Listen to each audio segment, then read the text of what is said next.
हिंदू हृदयसम्राट शिवसेना प्रमुख बाळासाहेब ठाकरे आणि धर्मवीर आनंद दिघे साहेब यांच्या विचारांवर श्रद्धा व्यक्त करत तसेच उपमुख्यमंत्री एकनाथजी शिंदे साहेब, खासदार डॉक्टर श्रीकांत शिंदे, युवासेना कार्याध्यक्ष पूर्वेश सरनाईक, युवासेना सचिव किरण साळी व माढा लोकसभा संपर्क प्रमुख सुजित खुर्द यांच्या नेतृत्वाखाली तसेच माळशिरस विधानसभा संपर्क प्रमुख विजयभाऊ कोकणे यांच्या प्रमुख उपस्थितीत ज्योतिराम जाधव व गुलाब वाघमारे यांच्या नेतृत्वाखाली शेकडो युवकांनी युवा सेनेत जाहीर प्रवेश केला।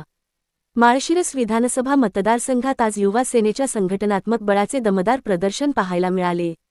युवासेना विधानसभा संपर्क प्रमुख विजयभाऊ कोकणे यांच्या प्रमुख उपस्थितीत व प्रभावी मार्गदर्शनाखाली भाजप, राष्ट्रवादी काँग्रेस आणि शिवसेना उद्धव बाळासाहेब ठाकरे पक्षातील शेकडो तरुण कार्यकर्त्यांनी शिवसेना, शिंदे गट, युवा सेनेत जाहीर प्रवेश करून राजकीय वर्तुळात मोठी खळबळ उडवली। युवा सेनेच्या नेतृत्वावर विश्वास व्यक्त करत हा भव्य पक्षप्रवेश सोहळा उत्साहपूर्ण वातावरणात पार पडला। या ऐतिहासिक पक्षप्रवेश सोहळ्याचे मुख्य आकर्षण ठरले युवा सेना विधानसभा संपर्क प्रमुख विजयभाऊ कोकणे। त्यांच्या संघटन कौशल्य, प्रभावी नेतृत्व आणि सातत्यपूर्ण जनसंपर्कामुळे मोठ्या संख्येने युवकांनी युवा सेनेत प्रवेश करण्याचा निर्णय घेतल्याची चर्चा सर्वत्र रंगली।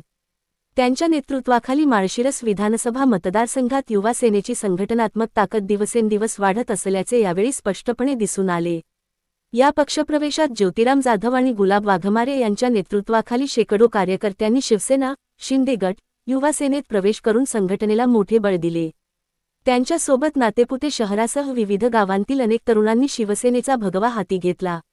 यावेळी माढा लोकसभा संपर्क प्रमुख सुजित खुर्द, आबासाहेब वाघमारे, मोहन झझे, अमित पवार, शहाजी काळे, आकाश होनमाणे, तुषार वाघमोडे, निरंजन पंडित, अभिजित खंडागळे, बबलू भोसले, अनिकेत निचळ, सिद्धार्थ गवळी तसेच युवा सेनेचे अन्य पदाधिकारी व कार्यकर्ते मोठ्या संख्येने उपस्थित होते। या भव्य पक्षप्रवेशामुळे माळशिरस विधानसभा मतदारसंघात युवा सेनेची संघटनात्मक ताकद आणखी वाढल्याचे मानले जात असून आगामी काळातील राजकीय समीकरणांवर त्याचा परिणाम होण्याची चर्चा राजकीय वर्तुळात सुरू आहे। युवा सेनेत प्रवेश केलेल्या सर्व युवकांचे स्वागत करण्यात आले असून त्यांच्या भावी राजकीय व सामाजिक वाटचालीसाठी शुभेच्छा देण्यात आल्या।